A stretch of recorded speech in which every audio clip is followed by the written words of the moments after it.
마가복음 읽어왔다. 읽으려고 시도는 해봤다. 오케이. 시도는 감사합니다.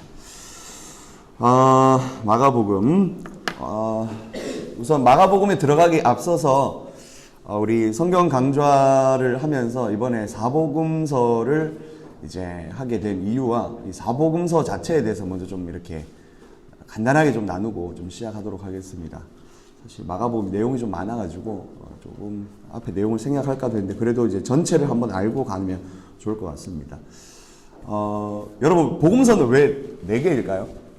왜 복음서에 관한 예수님에 관한 이 복음서가 왜 4개로 구성됐을까요? 고민해 본 적 없으십니까? 지금 말해도 돼요. 대답 좀 해주세요. 우리 훈련팀장님, 복음서 왜 4개일까요? 예수님을 드러낼 수 있는 방법, 방법 4가지가 다른 방면으로 잘 설명해 다양한 방면으로 뭐 거의 정답에 가까운 이야기를 했습니다. 만약에 제가 이제 여러분들한테 종이를 한 장씩 나눠주고 김충희 목사에 대해서 한번 설명을 해봐라, 이야기를 해봐라 라고 그렇게 이야기를 한다면 여러분들 정말 저에 관해서 똑같이 다 쓸 수 있을까요? 어떤 사람은 김충희 목사는 되게 소심한 사람이다. 아니면 어떤 사람은 김충희 목사는 참 대범한 사람이다. 뭐 이렇게 외향적인 사람, 뭐 이렇게 자기가 보는 그 관점에 따라서 이 사람이 똑같은 사람이지만 다른 방면으로 이렇게 설명을 할 거란 말이죠. 그리고 그 사람이 누군가에게 이 글을 이제 김충희 목사라는 사람을 소개하고 전달하려고 할 때에 만약에 그 사람이 저에 대해서 어느 정도 알고 있는 사람이라면 또 그걸 감안하고 쓸 수도 있겠죠. 아니면 저를 아예 생판 모르는 사람이고 신앙도 없는 사람이다.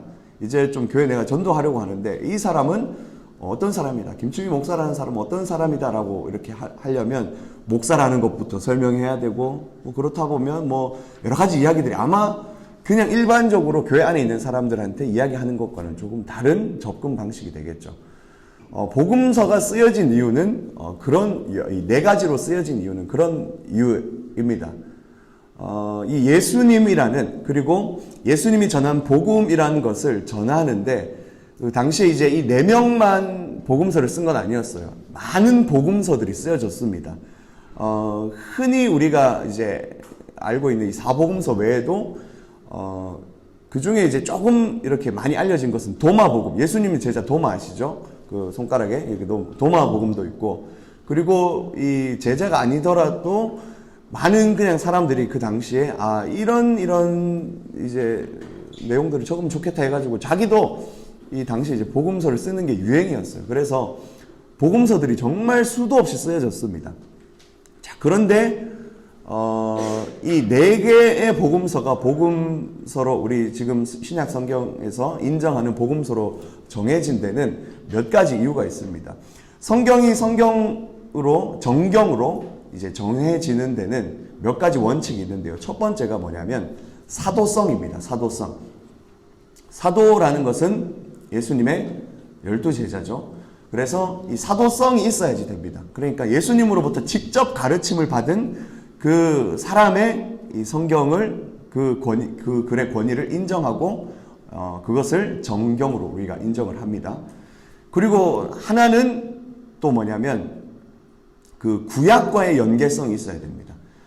그러니까 구약에 있는 성경의 내용을 다 무시하고 율법의 내용들을 다 무시하고 그냥 자기 마음대로 뭐 이렇게 쓴 것들, 그냥 자기 견해대로 쓴 책들은 그것은 정경으로 우리가 인정하지 않습니다. 그래서 도마복음 같은 경우는 사도이니까 사도성은 인정은 되지만 구약과의 이 연결고리, 구약에서 성령 하나님 주셨던 감동과는 조금 거리가 먼 책이었어요. 그래서 그것은 정경으로 인정되지 않았습니다. 뭐 나머지 책들은 사도성이 결여되었거나 아니면 둘 다 결여되었거나 뭐 여러 가지들이 있을 수 있겠죠. 그래서 우리 마태, 마가, 누가, 요한 이 4개의 복음서가 모든 것에 다 부합되는, 그리고 그 당시에 이 초대교회 성도들이 이것은 우리가 성경으로 인정할 수 있다. 교회의 합의와 성령님이 주신 이 감동으로 인해서 4개의 복음서가 확정이 되었습니다. 자, 오늘 그 중에서 마가복음을 먼저 공부해 보려고 합니다.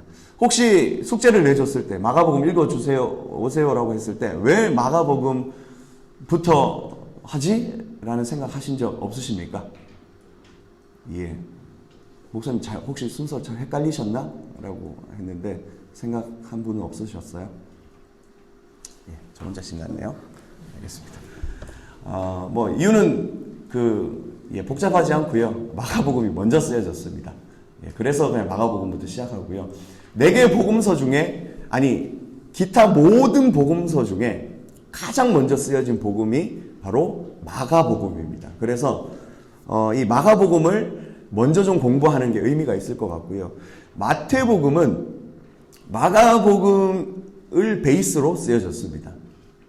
이 마가복음이 먼저 쓰여졌고 마태가 이 마태복음을 적을 때에 마가복음을 상당수 많이 인용을 했습니다. 그래서 아마 여러분들이 성경책을 한번 읽어보시면 마태복음과 마가복음에 아주 유사한 아니면 거의 동일한 이 구절들이 많이 등장할 거예요. 왜냐하면 마태가 이 글을 적을 때 마가의 이 글들을 많이 인용을 했습니다. 그렇기 때문에 뭐 성경의 순서상으로는 마태복음이 먼저지만 우리가 마가복음을 먼저 공부하고 마태복음을 먼저 보면 좋을 것 같습니다. 근데 여러분 좀 의문이 안 되세요? 마태가 마가를 보고 썼다고? 마태는 누구예요? 예수님의 12제자 중에 한 사람이죠. 사도입니다. 그런데 마가는 누굽니까? 듣도 보도 못한, 사도보다는 뭔가 이렇게 한 발짝 좀 떨어져 있을 것 같은데 이 마가복음이 왜 원조고 왜 먼저 시작됐는지 그런 것들을 오늘 한번 좀 살펴보려고 합니다. 아마 성경의 구절구절 이런 풀이하는 것들은 여러분들이 설교 때 많이 듣기 때문에 오늘은 전반적인 배경과 쓰여진 내용들 그리고 이 마가복음 전체 흐르고 있는 주제들에 대해서 같이 좀 나눠보려고 합니다. 자, 먼저 우리 교재를 한번 좀 펴보시고요. 교재 없는 내용들도 그냥 제가 막 이렇게 저렇게 던질 테니까 아마 작년에 성경 이 강좌 들어보신 분들은 아실 거예요. 예, 여기 없는 내용들이 거의 대부분입니다. 그래서 요 흐름대로 가겠지만 필요한 부분들은 여러분들이 빈자리에 좀 적으셔도 좋고 아무튼 알아서 잘 들으시면 되겠습니다. 자, 먼저 성경은 누가 적었는지가 정말 중요합니다. 누가 무슨 이유로 무슨 목적으로 이 성경을 적었는지 이 성경을 기록했는지가 정말 중요합니다. 자, 이 마가복음은 누가 지었습니까? 마가가 지었습니다.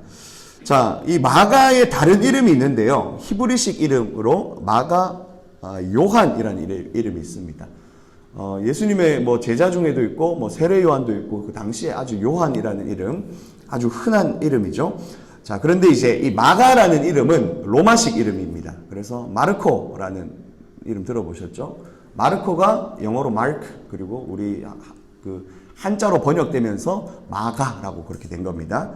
영어로 마크고 이 원래 로마식 이름으로 로마어가 뭐죠? 라틴어 그래요. 라틴어로 마르코 죄송해요. 그리고 이제 히브리식 이름이 요한입니다. 그래서 마가 요한이라고 하면 성경을 쓴 그 마가구나 라고 생각하시면 될 것 같고 마가는 이중 국적자였어요. 로마 그 시민권도 있었고 그 이스라엘 그 시민권도 있는 이중 국적자였고 이중 언어를 다 사용할 수 있었습니다. 히브리어에도 능통했고 라틴어 그러니까 로마어에도 능통한 사람이 바로 이 마가 요한이었습니다. 자, 마가에 대해서 조금만 더 이렇게 살펴보면 이 마가는 그 부자였습니다. 금수저였습니다. 그래서 우리가 잘 알고 있는 사도행전에 120 성령의 사람들이 마가의 다락방에서 우리 성령을 받잖아요. 그때 그 다락방 주인이 마가입니다. 그 마가가 이 마가입니다.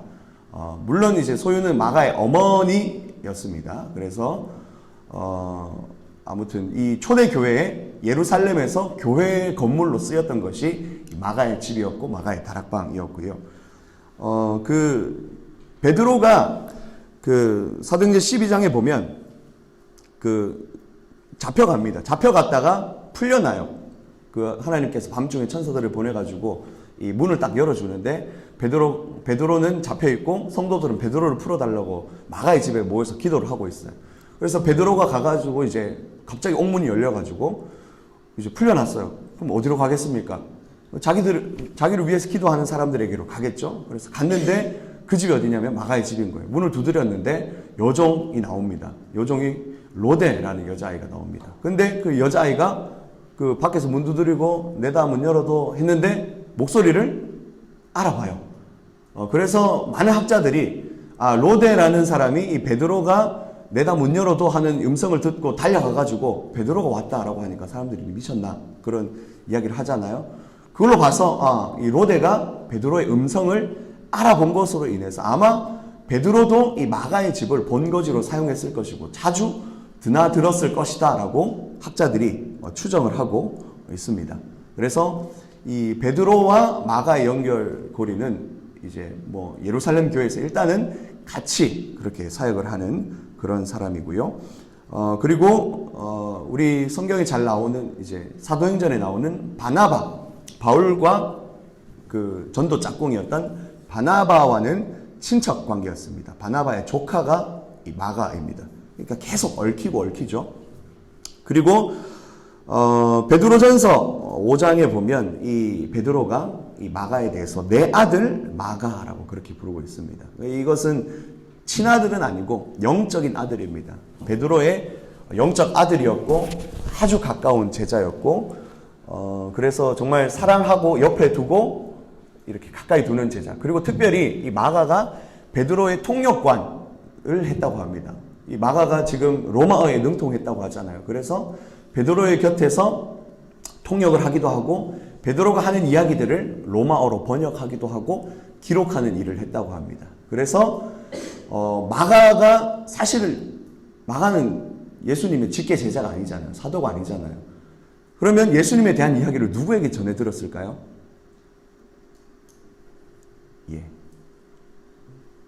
자기 영적 아비였던 베드로에게 전해 들었을 겁니다. 베드로는 누가 뭐래도 예수님의 모든 이야기들을 가장 가까이서 가장 라이브하게 봤던 사람. 예수님께서 정말 다른 제자들은 제껴놓더라도 특별한 사람 세 사람은 항상 데리고 다녔잖아요. 베드로, 야고보, 요한 이 세 사람은 수제자 아니었습니까? 따로 데리고 가는 일들도 많았잖아요. 다른 사람들은 그 세 명이서 가서 있었던 이야기들을 그 현장에 없었어요. 그런데 베드로만큼은 그때 이야기들도 자기가 직접 경험했던 거란 말입니다. 그러니까 그 이야기들을 마가를 앉혀놓고 자기 통역관이자 늘 붙어있는 마가를 앉혀놓고 우리가 변화산에 올라갔을 때 예수님께서 이렇게 변했어. 이런 일을 행하셨어. 내가 물에 빠져갈 때 예수님이 나를 이렇게 건져주셨어. 뭐 이런 이야기들을 아주 생동감 있게 이야기를 했을 거란 말이죠. 그래서 마가복음은 사실은 기록자는 마가이지만 이 이야기의 원 출처는 어디라고 할 수 있겠죠? 베드로라고 할 수 있습니다. 그래서 사실 마가복음은 베드로 복음이다라고 말을 해도 전혀 이상할 것이 없습니다. 그래서 베드로로부터 전달받은 이 복음서의 내용을 전한 것이 기록한 것이 바로 마가입니다. 마가에 대해서 조금만 더 이렇게 살펴보면 바울과 바나바가 전도 여행을 떠납니다. 1차 전도 여행을 떠날 때에 옆에 이제 뒷페이지로 넘어가면 있습니다. 바울과 바나바가 전도 여행을 떠날 때에 마가가 이제 도망을 갑니다. 아마 이 부잣집 아들이고 좀 이 학자들 의견으로는 유약한 청년이었다라고 그렇게 집에 아마 부잣집에서 좀 약간 곱게 자란 것 같아요. 그래서 전도 여행을 떠나니까 처음에는 이게 정말 이게 괜찮은 길인 것 같다라고 시작해서 갔는데 뭔가 이제 가려고 하는 이 것들이 좀 너무 험악하고 힘들고 하다 보니까 이 마가의 마음에 좀 힘이 들었던 것 같습니다. 그리고 결정적으로 이 구브로라는 곳에서 이제 지금의 터키 북부로 이제 전도 여행을 이제 1차 전도 여행을 가게 되는데 그쪽에는 산세가 되게 험합니다. 그리고 도적들도 많고 이 위협이 되게 많은 곳이었어요. 아마 그 이야기를 듣고 마가가 좀 겁을 집어먹은 게 아닌가. 그래서 마가가 도망을 갑니다. 그리고 이것 때문에 바울과 바나바가 싸우게 되죠. 이 마가를 우리가 다시 데려가야 된다, 말아야 된다. 나 그 인간하고는 다시 못한다. 이거 가지고 이 바울과 바나바가 갈라지게 되는 계기를 맞습니다. 그때에 도망갔던 그 친구도 마가였습니다. 아무튼 뭐 이래저래 성경에 아주 많이 등장하죠. 그 이후에 뭐 바울은 신라와 이제 짝을 이루어서 이제 2차 전도여행, 3차 전도여행을 가게 되고, 바나바는 마가와 함께 또 다른 전도팀을 꾸려서 이야기를 하게 됩니다. 전도여행을 가게 되죠. 그런데도 불구하고 나중에 이 디모데 후서나 이런 이제 바울의 거의 마지막, 생의 마지막쯤 저작에 보면 그 바울이 이 마가를 되게 안 좋게 생각했음에도 불구하고 마지막에는 이 마가라는 사람이 나에게 유익하다라고 그렇게 이야기를 하고 마가에 대해서 몇 번 언급을 합니다. 아마 그로 보아서 이후에 이 바울과 마가의 사이가 가까워지지 않았을까라고 생각되어지고, 중요한 것은 이 베드로와 그 바울이 둘 다 어디에서 순교를 하냐면 로마에서 순교를 합니다. 비슷한 시기에 순교를 해요. 네로가 박해를 할 때 그때 이제 로마에서 순교를 하거든요. 그런데 그때에 이 로마에 머물면서 그들의 이제 재정적인 지원이나 아니면 뭐 여러 통역이나 이런 부분들에 대해서 감당해 주었던 사람이 누구냐면 마가입니다. 아마 이 베드로와 바울의 말년에 마가가 아마 그들을 극진히 섬겼을 거예요. 그래서 아마 이 마가에 대한 평가도 바울이 조금 달라지지 않았을까라고 그렇게 생각이 되어집니다.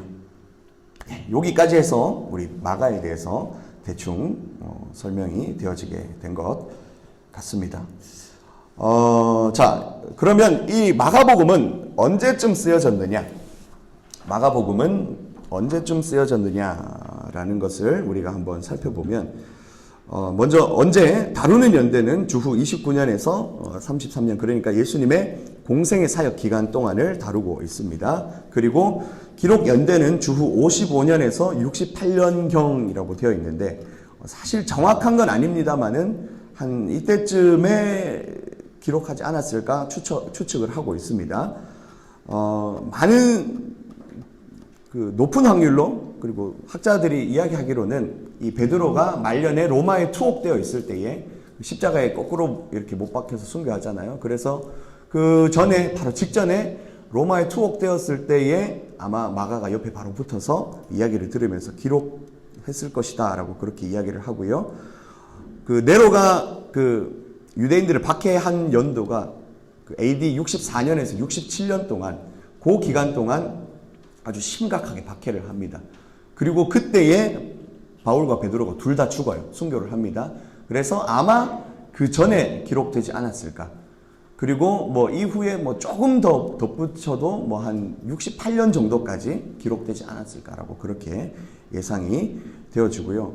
그 많은 초대 교부들이 아마 베드로 순교 직전에 아마 마가가 이 베드로로부터 그 이야기를 듣고 마가복음을 적었을 것이다 라고 그렇게 이야기를 하고 있습니다. 자, 기록 장소는 로마이고요. 자, 그러면 중요한 것은 도대체 마가는 무엇을 가지고 이 예수님에 대해서 설명하려고 했을까? 자, 마태, 마가, 누가, 요한 다 예수님에 대해서 조금 다른 방식으로 설명을 하고 있어요. 먼저 이 마가는 예수님을 종으로 묘사하고 있습니다. 이 교재에 빈칸으로 되어져 있네요. 그래서 종으로 오신 예수 그리스도의 섬김과 희생에 대해서 설명하고 있습니다. 네, 밑에 있는 내용들을 조금 이따가 좀 설명을 하도록 하고요. 마가복음에 나타난 예수 그리스도는 종으로 표현되고 있고요. 또 혹자들은 이 마가복음을 소의 복음이라고 그렇게 이야기합니다. 뭐 비슷한 맥락인데, 소는 그 당시에도 이제 아주 우직하게 일을 하는 그런 이미지였어요. 지금도 그렇죠. 그래서 아마 예수님은 이렇게 일을 하기 위해서, 섬기기 위해서 이 땅 가운데 오셨다. 그래서 아마 예수님의 행적을 아마 섬기고 일하고 뭐 우리를 도우기 위해서 왔다라는 관점에서 쓰여진 책이 마가복음입니다. 그래서 표현들도 보면 너희가 나에게 구하라 그러면 내가 시행하리라 라는 뭐 그런 표현들이 있어요. 시행은 뭐예요, 여러분? 보통 높은 사람이 낮은 사람한테 명령을 하면 제가 시행하겠습니다 라고 그렇게 이야기하잖아요. 그런데 예수님이 그 언급 자체를 너희가 나에게 구하면 내가 시행하겠다라고 그렇게 이야기를 합니다. 그러니까 뭔가 좀 뒤바뀐 것 같은데 예수님이 그만큼 우리를 섬기기 위해서 오셨다라는 것을 강조하고 있습니다. 그래서 핵심 구절을 한번 살펴보면 마가복음 10장 45절인데요. 우리 요 부분 한번 같이, 요 구절 한번 같이 읽어보도록 하겠습니다. 같이 읽습니다. 시작. 인자가 온 것은 도리어 섬기려 하고 자기 목숨을 많은 사람의 대속물로 주려 함이니라. 네. 자, 그래서 예수님은 섬김을 받으러 오신 분이 아니라 섬기기 위해서, 우리를 섬기고 도우시기 위해서 오셨다라는 것을 기억하면 되겠습니다. 자, 그리고 빈칸에 한번 여러분들이 적을 수 있으면 한번 적어 보시면 될 것 같아요. 마가복음의 특징이 몇 가지가 있습니다. 먼저 이 마가복음의 특징 중에 한 가지는 전기문학이라는 겁니다. 전기. 그러니까 위인전 같은 이야기다라는 거예요. 위인전은 그 사람의 출생에 대해서 아니면 그 사람이 어떤 일을 했는지, 어떤 업적을 이루었는지 그것에 대해서 기록하는 책이잖아요. 그런데 이 책은 누구에 대한 전기입니까? 예수님, 하나님의 아들에 대한 전기입니다. 사람이 아니라, 인간이 아니라, 그냥 일반 어떤 사람이 아니라 하나님의 아들이신 이 예수님에 대한 전기입니다. 그래서 보통 이 전기 문학들은 그 사람의 출생에 대해서 뭔가 되게 신비하게 다루잖아요. 알에서 태어났다든지 아니면 태어나는데 이렇게 여의주를 물고, 용이 여의주를 물고 태어났다든지 이런 것들. 그래서 뭔가 비범한 출생에 대해서 이야기를 하잖아요. 그런데 하나님의 아들의 전기문이기 때문에 출생에 대한 언급이 별로 없습니다. 그리고 성장 과정에 대한 이야기들도 별로 없어요.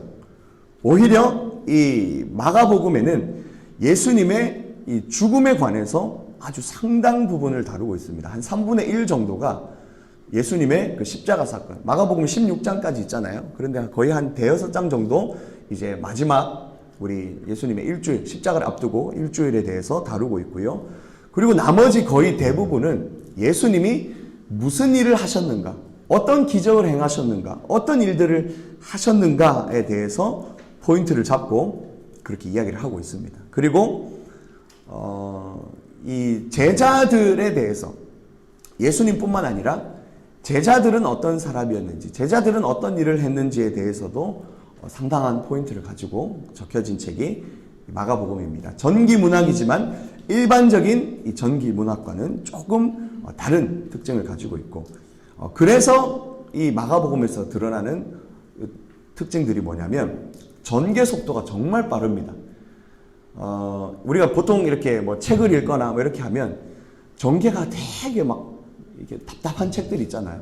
하는데 상황 묘사를 정말 디테일하고 그러면 물론 그거 나름대로도 이점이 있겠습니다만은, 그러면 시간의 흐름 자체는 되게 느려집니다. 그런데 마가복음은 그렇지 않아요. 예수님이 설교하신 내용 거의 없습니다. 물론 나오긴 나옵니다. 그런데 마태복음 같은 경우에는 산상수만 3-4장씩 이렇게 쫙 적어 놓잖아요. 그런데 마가복음은 그런 거 없어요.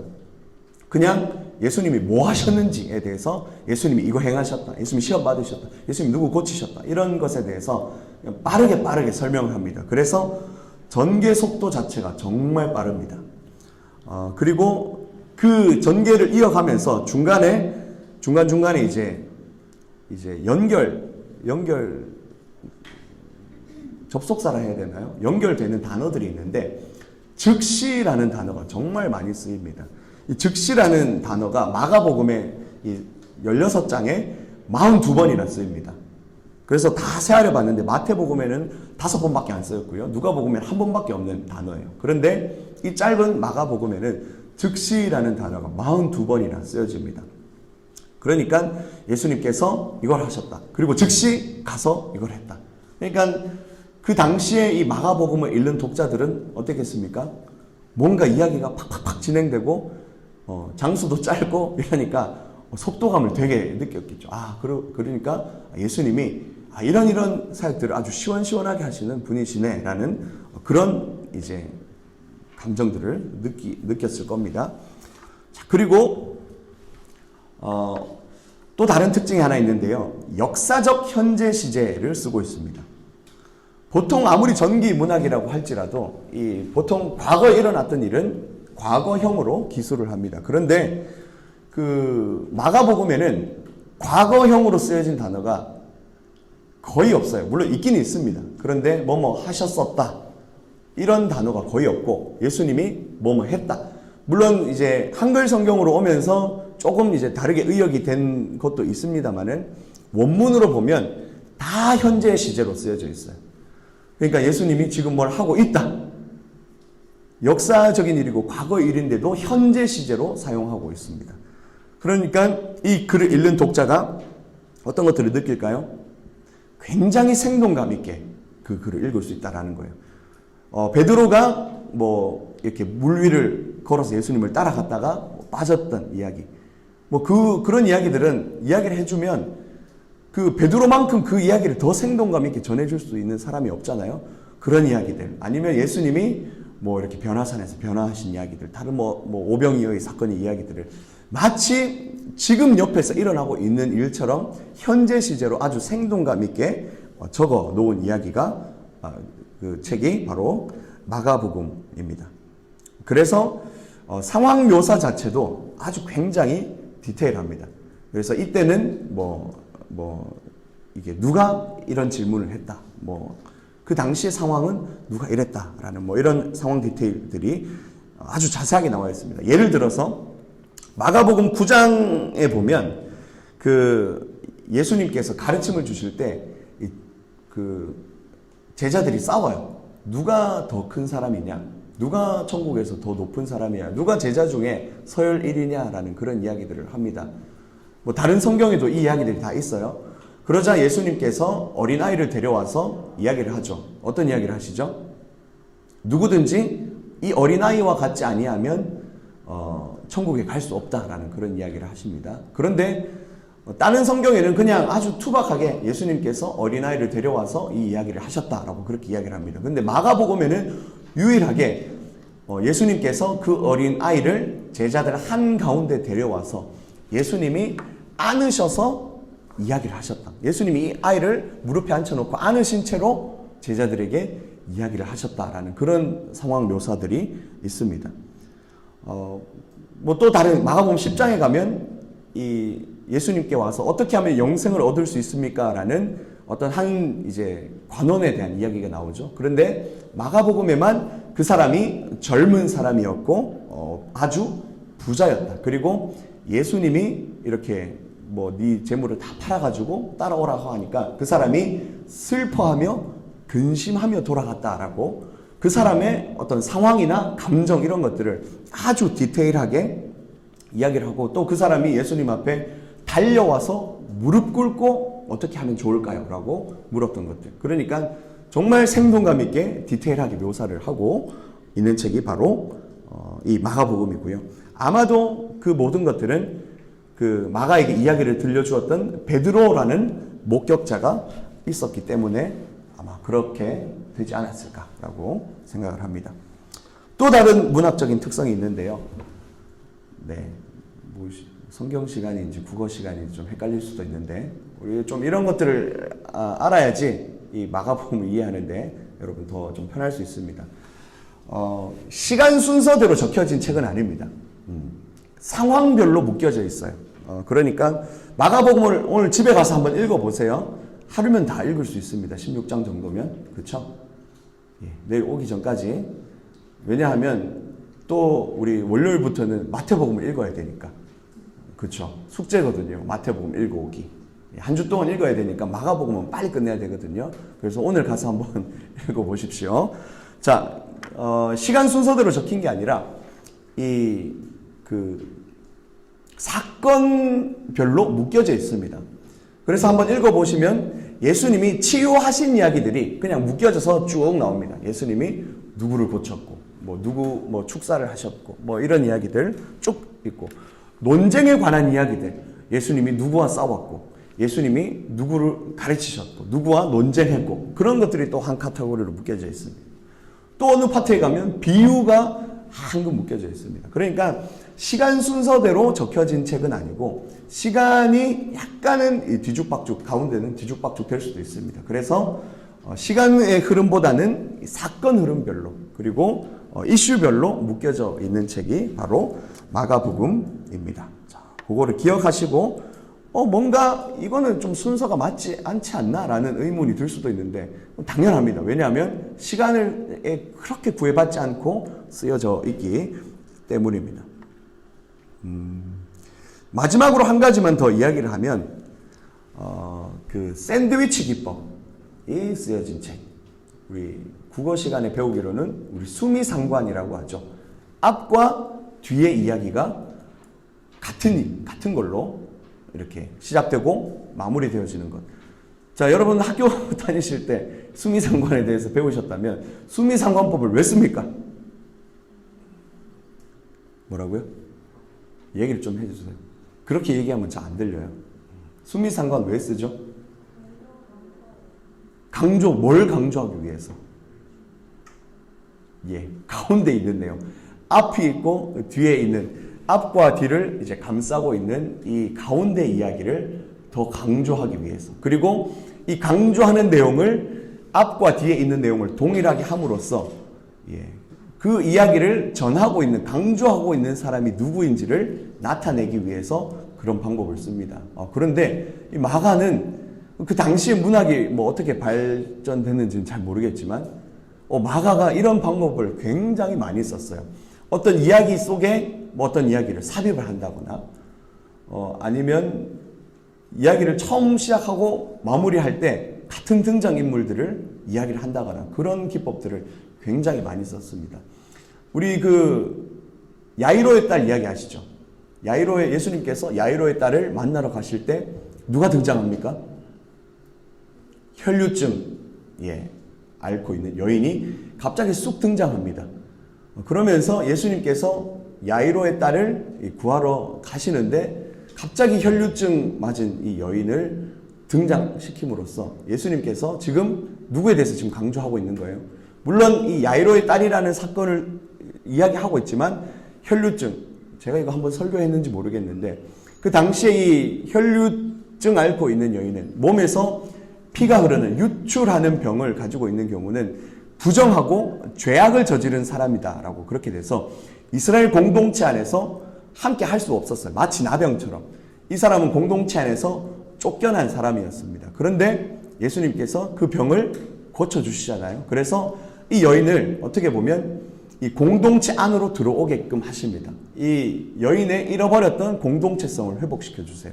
그래서 예수님은 그 이야기를 통해서 이 여인을 지금 죄로 인해서 지금 하나님의 백성으로부터 떨어져 나갔던 이 여인을 하나님의 백성으로 다시 삼으시겠다라는 그 이야기를 하고 싶은 겁니다. 그래서 이 야이로 이야기에 혈류증 여인이 물론 상황이 가는데 중간에 불쑥 이 사람이 끼어든 것도 있겠지만 그 이야기들을 가운데 집어넣어서 또 조금 더 뒤로 가면 예수님께서 마가복음 11장에 가면 성전 정화 사건을 하십니다. 가가지고 성전을 다 쓸어버리고 이렇게 치우잖아요. 그런데 성전에 대해서 성전이 막 더럽혀졌다, 내 집은 기도하는 집이다, 이 이야기를 하면서 무슨 이야기가 있냐면 무화과 나무 이야기가 있어요.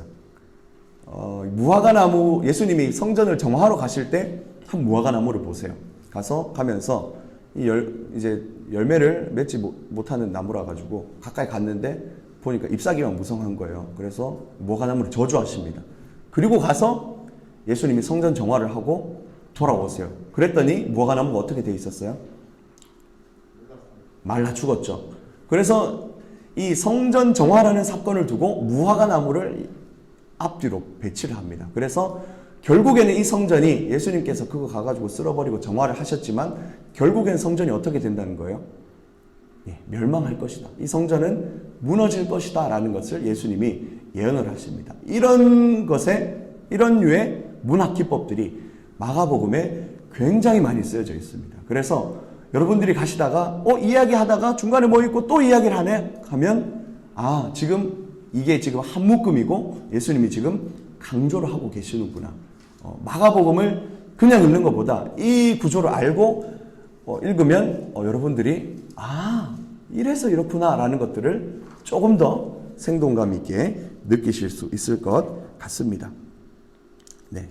그 다음에 또 3의 법칙 이런 것도 있어요. 근데 이건 조금, 너무 간 이야기인 것 같아서, 베드로가 3번 부인했느니, 예수님께서 순환이야. 자기가 십자가에 달려 죽으실 것을 3번 예언해. 이런 이야기들, 그래서 333, 이런 것들이 있는데, 그런 것들이 있다 정도만 알아두시면 좋을 것 같습니다. 자, 이 마가복음이라는 것이 전기 문학이라고 했습니다. 근데 이제 이 마가복음을 적던 당시에 이 전기 문학의 특징이 있는데요. 그 중에 하나가 뭐냐면 저자가 누군지를 밝히지도 않아요.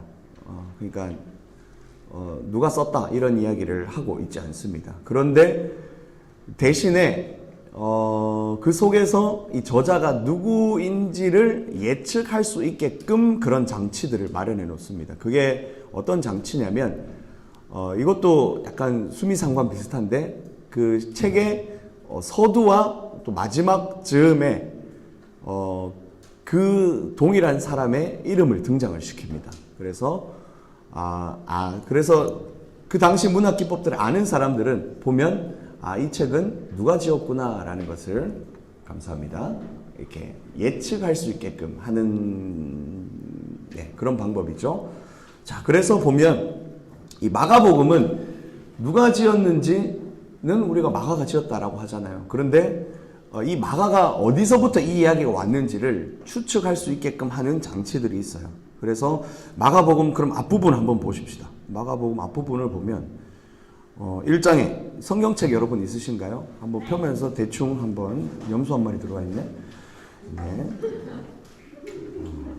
네. 보시면 처음에 예수님 이야기죠. 예수님 이야기 있고 그 다음에 누가 나옵니까? 세례 요한이 나오죠. 그런데 세례 요한은 빨리 죽습니다. 그 다음에 어부 이야기, 더러운 귀신 들린 이야기, 사람 고친 이야기, 이런 이야기들을 쭉 읽고 2장에도 중풍병자, 금식 논쟁, 이런 이야기들이 쭉 있어요. 그러면서 약간 이제 사람다운 사람 이름이 처음 등장하는 게 어디냐면 제자들을 부르시는 장면. 마가복음 3장에 이제 사람 이름이 제대로 등장합니다. 그러니까 병자, 그리고 이미 죽은 사람 빼고 그 당시에 책을 적었을 만한 사람들 중에 등장하는 인물이 나옵니다. 3장 13절 이하에 보시면 제자들을 12제자들을 부르시는 장면이 나오는데 12를 세웠다 그렇게 하셨다라고 하면서 딱 한 사람을 집어서 이야기를 하고 있어요. 16절 한번 보실까요? 3장 16절 같이 한번 읽어 볼게요. 시작. 이 12를 세우셨으니 시몬 베드로라는 이름을 더하셨고, 누가 이름이 나오죠? 시몬 베드로라는 사람이 나옵니다. 그리고 마지막으로 한번 가봅시다. 그러면 마지막에도 이 사람이 등장해야 되겠죠? 네. 마지막 16장으로 한번 가보십시다. 16장은 몇 절까지 되어 있죠? 20절까지 되어 있죠. 그런데 여러분, 마가복음은 원래 16장 8절까지입니다. 그러니까 마가가 적은 마가복음은 16장 8절입니다. 그리고 9절 이하는 초대교회에서 성도들이 그 마무리를 하기 위해서 이제 조금 더 추가적으로 적은 겁니다. 그러니까 원래 마가복음은 어디까지 적혔냐면 8절까지 적혀 있습니다. 자, 마지막에 그러면 7절과 8절이 마지막 부분이겠죠? 자, 그러면 마지막에 한번 이름이 등장하는 사람을 한번 보십시다. 이름 누가 등장합니까?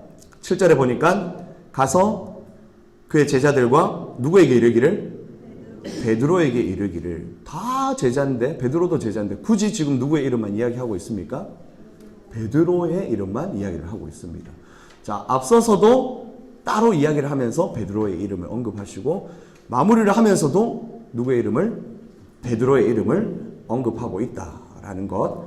자, 마가가 적었지만 이 이야기의 출처가 어디다? 베드로다라는 것을 지금 이야기를 하고 있습니다. 네, 그렇다는 것 기억하시고. 자, 그러면 어떤 이유와 목적을 가지고 이 책이 쓰여졌나라는 것을 조금 더 살펴보도록 하겠습니다. 자, 어떻게라는 파트 한번 보시면, 자, 왜 쓰여졌다고 이야기를 합니까? 이방인, 여기 한번 읽어볼까요? 시작. 이방인 그리스도인들에게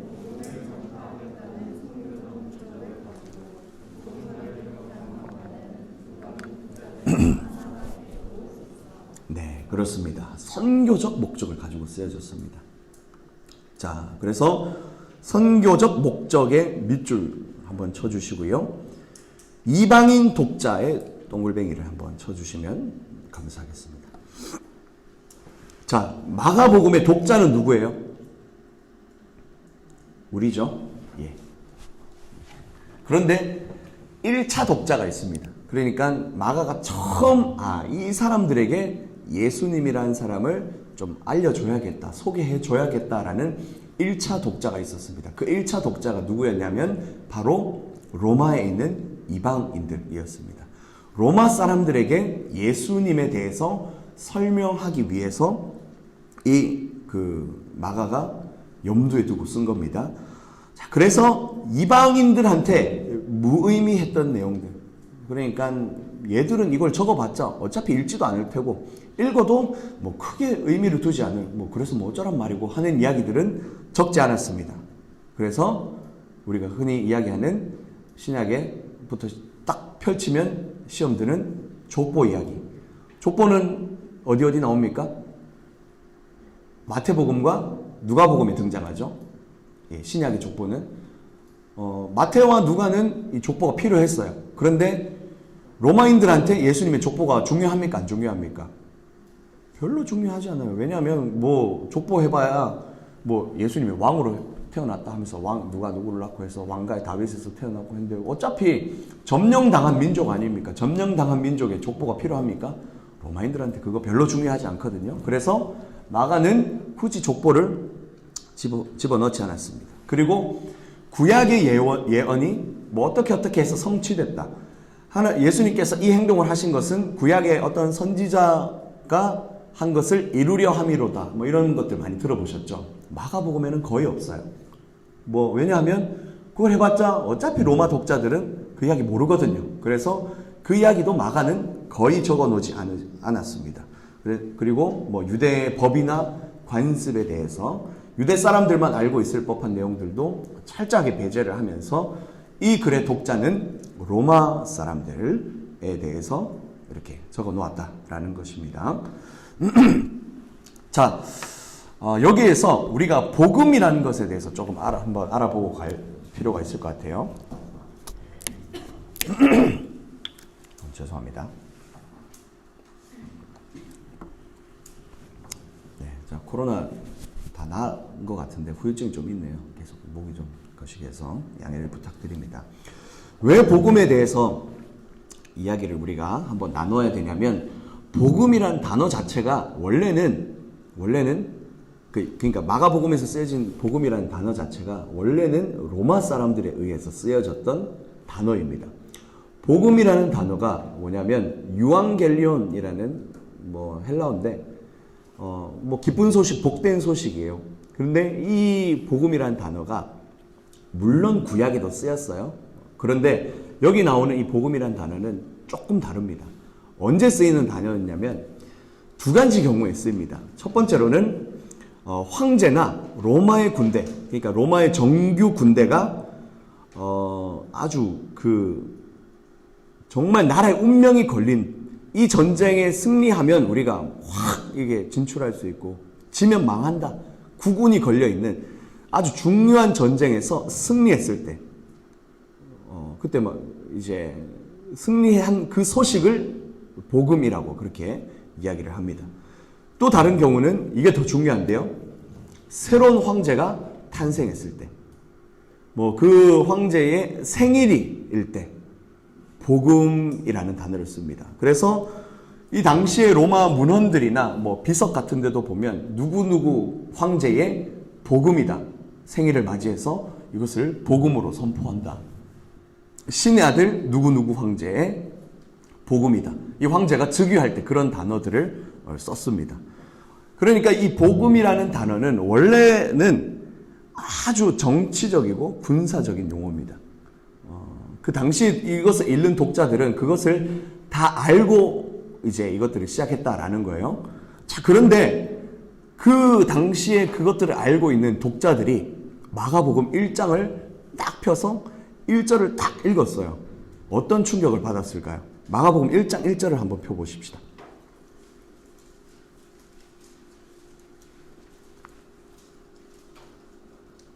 마가복음 1장 1절 같이 한번 읽습니다. 시작.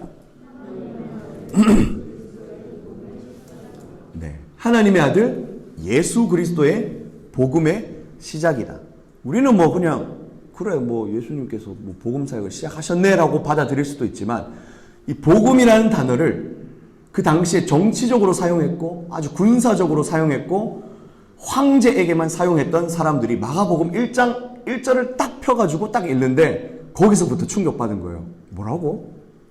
아마 두 가지 반응이었을 겁니다. 예수님이 황제라고? 와 대단하네 라는 사람도 극소수 있었을 것이고 대부분의 사람들은 뭐라고 생각했을까요? 반역자라고 생각했겠죠. 이게 지금 가당키나 한 소린가? 지금 이게 할 수 있는 이야기인가? 이 글을 적은 사람은 목이 이게 사형당해야 될 텐데? 라고 생각했을 겁니다. 그 당시에 로마 시대에 그 유대인들이, 이 기독교인들이 순교 당한 데는 바로 이런 이유가 있습니다. 당시의 사람들에게는 예수 그리스도가 복음이었어요. 그냥 종교, 너 기독교, 불교, 천주교 중에 이번에 종교행사 어디 갈래? 저 교회예요. 뭐 이런 정도가 아니라 예수 그리스도는 복음이고 그 당시에 이제 어떻게 보면 정치적으로 가장 우두머리 그리고 정치적을 넘어서서 당시에는 정치와 종교가 붙어 있었거든요. 황제는 신이었어요. 신의 아들이었습니다. 그런데 그 신의 아들이 이 땅에 태어나고 그 황제의 생일에만 이것은 복음이다라고 말할 수 있는 환경과 배경 가운데서 마가는 지금 선포하고 있는 겁니다. 하나님의 아들, 다른 신의 아들이 아니라 어떤 세상의 잡신이 아니라 하나님의 아들 예수 그리스도의 복음이 시작되었다라고 이야기를 하고 있는 겁니다. 이것을 읽고 있는 다른 유대인 독자들에게는 어떻게 보면 예수 그리스도께서 이 황제를 뛰어넘는 세상의 황제와 정치와 권력을 뛰어넘는 진짜 왕이시다라는 것을 선포함과 동시에 이 글을 읽고 있는 이방인 독자들에게는 아, 세상의 권력이 다가 아니구나. 아, 이 예수님은 뭔가 결이 다른 분이구나.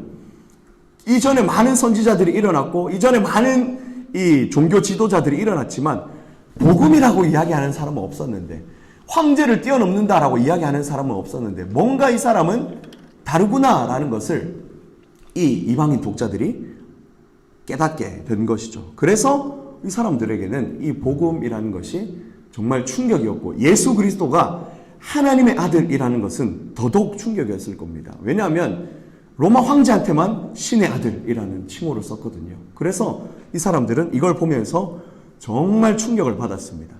그런데 더 충격적인 것은 예수님께서 어쨌든 복음의 이야기를 하려면 예수님이 신의 아들이어야 되거든요. 이것이 단순히 베드로의 고백이 아니라 마가의 고백이고 교회 다니는 기독교인들만의 고백이 아니라 예수님이 신의 아들로 인정되어지는 장면이 예수님이 죽을 때도 수미상관법 여기도 예수님의 마지막 장면에서도 등장합니다. 그것이 어디냐면 마가복음 15장 39절에 있습니다. 15장도 한번 펴보실까요?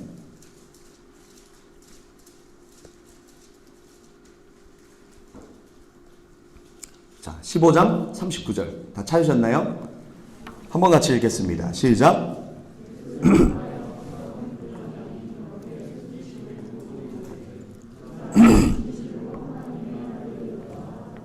아멘. 자, 뭐라고 이야기합니까? 예수를 향하여 섰던 누가? 백부장이 이야기를 합니다. 이 사람은 진실로 누구라고요? 하나님의 아들이다.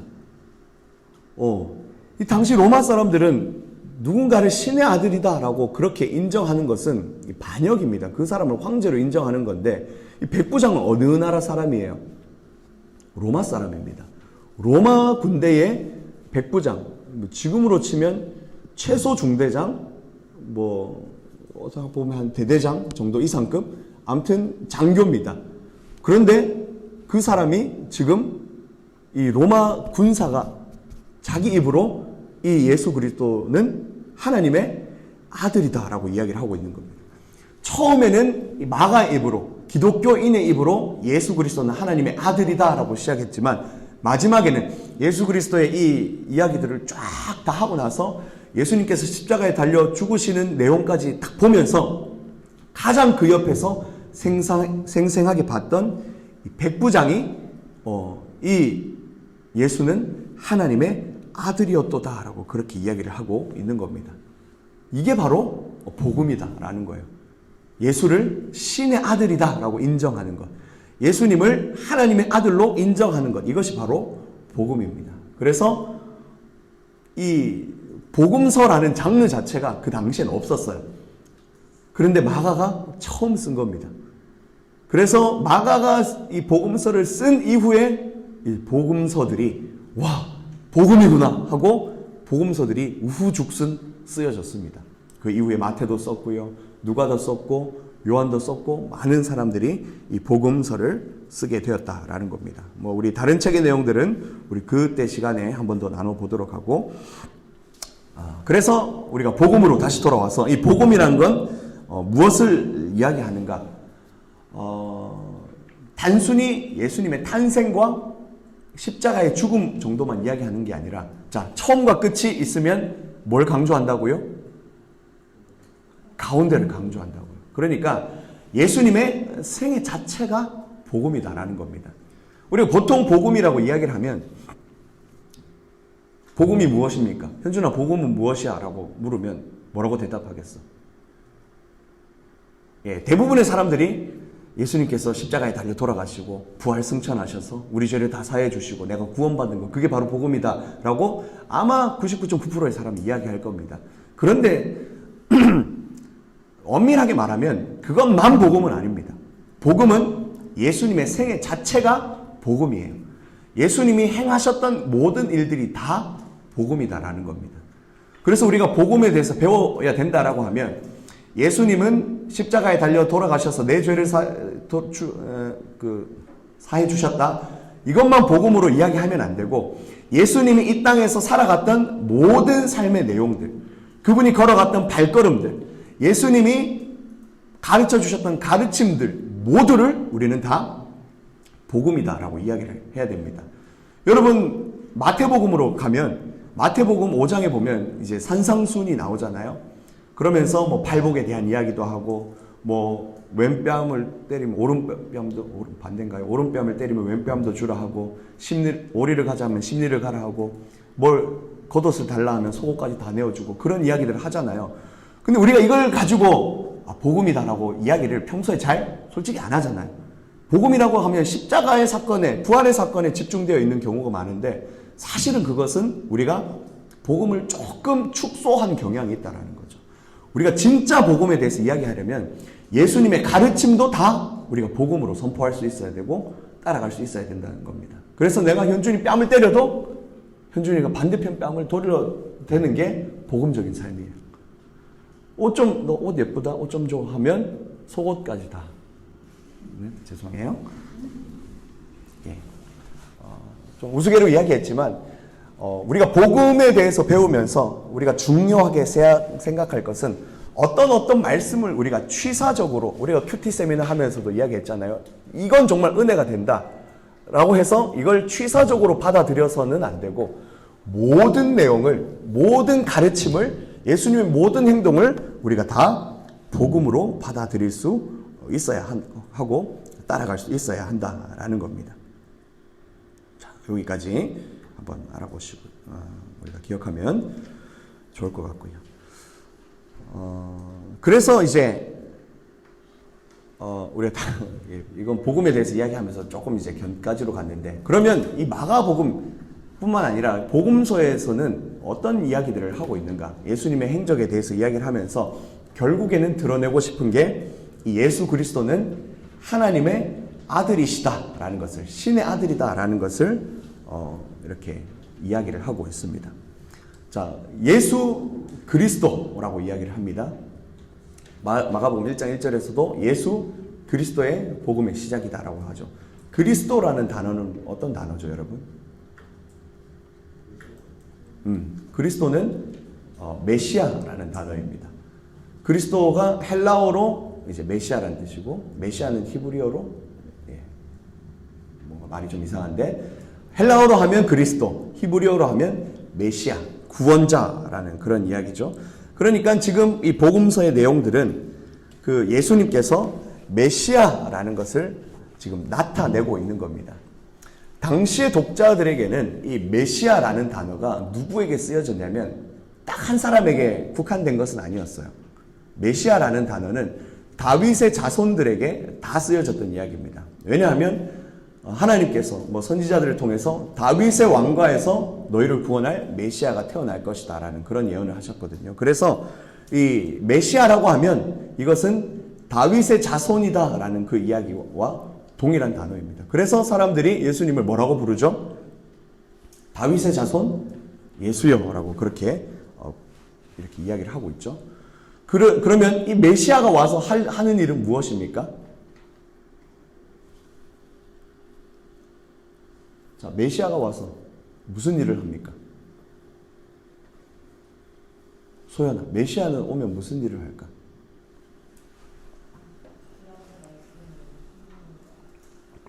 구약의 말씀을 이루어내는, 정답에 가까운 이야기를 했습니다. 감사합니다. 메시아는 뭘 하는 사람이냐면 구약의 예언들을 성취하는 겁니다. 그럼 그 구약의 예언은 뭘까요?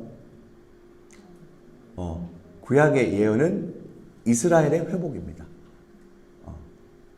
이 이스라엘은 혈통적 이스라엘 12지파도 되겠지만 영적 이스라엘인 우리도 포함되겠죠. 이스라엘의 회복이 바로 메시아가 할 일이고, 그리고 이 이스라엘의 회복은 무엇을 통해서 이루어지냐면 성전의 회복을 통해서 이루어집니다. 그래서 우리 작년 수련회 때 기억나시나요? 결국엔 에스겔서 다룰 때 결국에는 다 하나님께서 만물을 회복시키시면서 마지막에 뭘 완성하십니까?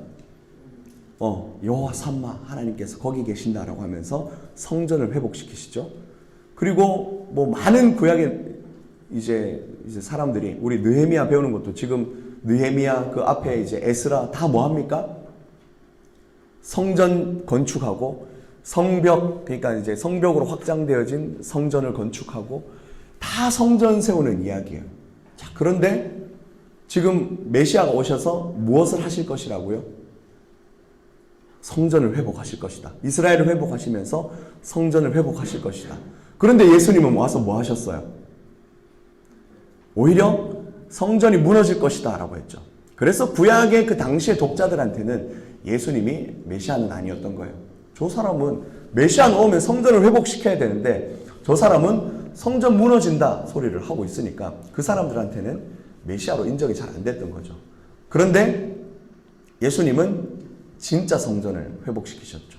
건물로 된 성전은 무너질 것이고 그 다음에 어떤 성전이 세워질 것이다? 성전된 자기 육신이 세워져서 그 예수 그리스도를 믿는 모든 자들 한 사람 한 사람을 성전으로 세워나갈 것이다 라는 것을 예수님께서 선포하십니다. 그래서 예수님께서 복음서의 내용은 결국에는 한마디로 이야기를 하면 성전의 회복입니다. 그리고 그 성전은 예수 그리스도를 믿고 성령 받은 우리가 한 사람 한 사람 성전으로 세워지는 것, 그것이 바로 메시아 예수 그리스도께서 하실 것이다 라는 그런 이야기입니다. 그래서 이런 이야기들을 통해서 지금 이방인 독자들에게도 너희도 성전 되어라, 너희도 지금 예수 그리스도께서 값으로 사신 교회가 되어라, 성전이 되어라 라고 그렇게 이야기를 하면서 선교적 목적으로 쓰여져 있다라는 것 기억하시면 좋을 것 같고요. 자, 우리 밑에 내용들을 또 이렇게 한번 조금 더 보면 앞에서 했던 내용들이긴 합니다. 다른 복음서에는 있지만 이건 이야기했네요. 자, 마가복음의 주제는 종으로 오신 예수 그리스도이기 때문에 족보나 탄생에 대해서도 생략했다. 그리고 아람어 단어들을 번역해서 기록했다라고 되어 있습니다. 이 아람어라는 단어가, 아람어가 어떤 단어냐면 그 당시에 이 팔레스타인 지역에서 아주 넓게 사용되어졌던 토속 언어입니다. 히브리어하고 거의 비슷해요. 히브리어가 거의 이 아람어의 한 줄기이기도 한데 거의 비슷한데 아무튼 조금은 다릅니다. 그냥 더 토속 언어입니다. 그래서 이제 이 당시 사람들은 그냥 일상적으로 아람어를 사용했어요. 그러니까 지나가다가도 뭐 히브리 사람도 있고 뭐 다른 민족 사람도 있을 거 아닙니까? 그때 그냥 아람어 쓰면 서로 그냥 다 이야기가 다 통하는 겁니다. 지금도 유럽 쪽에는 가면 뭐 독일어, 프랑스어, 뭐 이태리어 다 다르잖아요. 그런데 이렇게 이야기하면 서로 대충 알아듣는 거 아시죠? 모릅니까? 예. 대충 다 알아듣는데요. 저도 이렇게 잘 모르는데 자기들끼리는 뭐 대충 이야기하고 손짓 발짓하면 무슨 내용인지 거진 다 알아듣는데요. 왜냐하면 그 언어의 원류가 다 비슷해요. 다 라틴어에서 다 파생됐거든요. 그래서 비슷비슷해요. 그것처럼 이 아람어가 당시에 거기에서 그렇게 쓰여지던 단어였습니다. 그런데 이 마가는 이 아람어들을 그냥 그대로 사용하는 경우가 있었습니다. 우리가 잘 알고 있는 뭐 에바다가 아람어거든요. 그리고 뭐 어떤 게 있죠? 달리다굼. 그래요. 고마워요. 달리다굼도 그 아람어고, 고르반, 하나님께 드려짐이 되었다. 고르반, 뭐 이런 단어들 다 아람어입니다. 그런데 이제 마가가 이제 이 아람어를 이제 사용하면서, 그러니까 아주 폭넓은 이방인들이 좀 알아들을 만한, 이거 나 이 단어 아는데? 라고 사용되어질 법한 단어들도 사용했다라고 그렇게 보면 될 것 같습니다. 뭐 관로에서 3장 17절, 5장 41절, 뭐 7장 15장 뭐 이렇게 되어 있는데 아마 다 그 이야기들일 거예요. 자, 그리고 실용적인 것을 좋아하는 로마 사람들의 마음을 움직이기 위해서 설교보다는 사역에 중점을 두어 기록하고 있다. 설교보다는 사역에 중점을 두어 기록하고 있다. 그래서 문체는 직접적이고 속도감이 있고 즉시 곧으로 번역되는 헬라어 유투스가 42에 사용되어지고 있고, 그런 이야기들 다 했던 이야기죠. 그래서 즉시라는 말을 사용하는 방식 때문에 종의 복음서라고 불려왔다라고 그렇게 보면 좋을 것 같습니다. 했던 이야기들을 이렇게 적혀져 있고요. 다음 페이지 넘어가시면 긴 설교는 2개밖에 등장하지 않는다. 그리고 예수님의 부활을 정점으로 하는 생의 마지막 7일간의 여정을 설명하는데 30%의 지면을 할애했다라고 그렇게 이야기를 하면 좋을 것 같습니다. 자, 왜에 대해서도 한번 볼 텐데, 마가는 로마인들에게 복음을 전해주기 위해서 기록되었다라고 그렇게 되어져 있고요. 또 다른 한 가지 이유가 있는데, 또 다른 한 가지 이유는 복음을 전함과 동시에 핍박받는 이 성도들, 연약한 교회의 성도들을, 그리고 연약한 교회들을 격려하기 위해서 기록되었다라고 그렇게 이야기를 합니다. 이게 마가복음이 쓰여졌던 때가 로마 황제 이제 네로가 이제 박해를 한 뭐 그 전후로 아마 기록되었을 거예요. 거의 대부분이 뭐 전이라고 이야기하지만 박해가 하루 아침에 일어났을까요? 그 네로가 이제 유대인들이 로마에 불을 질렀다라고 하면서 이 유대인들을, 히브리인들을 박해하지 않습니까? 그런데 사실은 하루 아침에 그래서 히브리인들에게 이게 다 전가된 게 아니고 사실 그 전부터 이 사람들은 좀 눈에 가시였습니다. 왜냐하면 계속 이런 이야기들을 하고 있으니까 황제만 신이어야 되는데 이 히브리인들은 하나님을 신으로 모시고 있는 겁니다. 황제에게만 복음을 사용해야 되는데 이 사람들에게는 예수 그리스도도 복음인 겁니다. 그래서 로마에 있지만 이 사람들은 늘 핍박받을 수밖에 없는 그런 사람들이었어요. 그리고 그 중심이었던 이 로마라는 그 도시는 아마 정말 많은 핍박이 있었던 그런 장소였습니다. 그래서 그곳에 있는 이제 많은 성도들, 핍박을 앞두고 있고 환란을 앞두고 있는 그 성도들에게 이제 걱정하지 마라. 너희가 이 환란과 핍박을 잘 견뎌라 하는 그 내용에 대해서 이야기를 하고 있습니다. 그래서 마가복음에 보면 예수님이 그런 이야기도 해요. 그때가 이르면 너희가 산으로 도망가라. 어제 그 말씀, 우리 금성 말씀과는 조금 이제 사뭇 반대인 이야기죠. 도망간 사람들이 이제 거시겠는데, 예수님은 이제 이 핍박의 때가 이르면, 환란의 때가 이르면 너희가 이제 산으로 도망가라라고 그렇게 이야기를 합니다. 뭐 물론 상황에 따라서 다르지만 아무튼 예수님께서 그런 이야기들을 하시면서 핍박과 환란 앞에 있을 성도들을 미리 격려하고, 그리고 그 핍박이 오면 예수님께서 언급하셨던, 예수님께서 예고하셨던 이 환란이 지금 이때구나라는 것을 알 수 있게끔 그렇게 이야기를 하고 있다라는 겁니다. 어떻게 보면 이 고난을 앞두고 있는 사람들에게 미리 고난을 이야기해 주는 게 득이 될까요? 독이 될까요? 저는 잘 모르겠습니다만은 아마 뭐 어차피 피할 수 없는 것이라면 그것을 대비라도 이렇게 하게끔 하려는 게 하나님의 예수님의 마음이었던 것 같아요. 그래서 그 11장 이후에 보면 예수님께서 이제 몇 안 되는 설교를 하시면서 너희가 환란이 다가오면, 그때가 이르면, 그날이 오면 너희가 그것을 피하고 대비하라, 뭐 그런 이야기들을 합니다. 그러니까 그 죽음의 때가 오면 이제 너희가 그 큰 환란을 당할 텐데, 그 환란의 이제 최고봉은, 시작은 무엇이냐면 바로 그리스도의 죽음입니다. 나도 죽는다. 나도 죽을 거니까 너희도 너희에게 죽음이 다가오고 고난이 오면 너희가 그것을 미리 알고 대비해라. 그런 이야기들을 합니다. 이 마지막 부분에 보면 마가복음은 그리스도의 죽음을 이야기해주고 어떻게 그리스도가 자신을 따르는 성도들에게도 마찬가지의 고난이 있을 것임을 예고해 주셨는지를 전해줌으로써 그런 준비를 시키고 있다라고 그렇게 되어져 있습니다. 그래서 우리가 마가복음을 이게 보실 때는 뭐 여러 가지 포인트들이 있겠지만 그런 것들을 주의해서 봐야 돼요. 먼저는 이방인들에 쓰여진 책이라서 이 이방인들에게 예수가 하나님의 아들, 신으로 선포되었음을 강조하고 있다라는 것과, 또 그 다음에는 환란과 박해가 다가올 것인데 그 환란과 박해가 다가올 때 너희가 기억하고 붙들어야 될 것이 무엇인지를 기억하라라고 이야기를 합니다. 그래서 마가복음의 마지막에 어떤 내용들이 있죠? 예수님이 죽으셨지만 그 죽음을 이기시고 부활하셨다라는 내용으로 마무리를 하고 있습니다. 그리고 예수님께서 이 복음을 이제 전하라, 그리고 제자들에게 나타내시고 드러내시는 것으로 마무리를 하고 있습니다.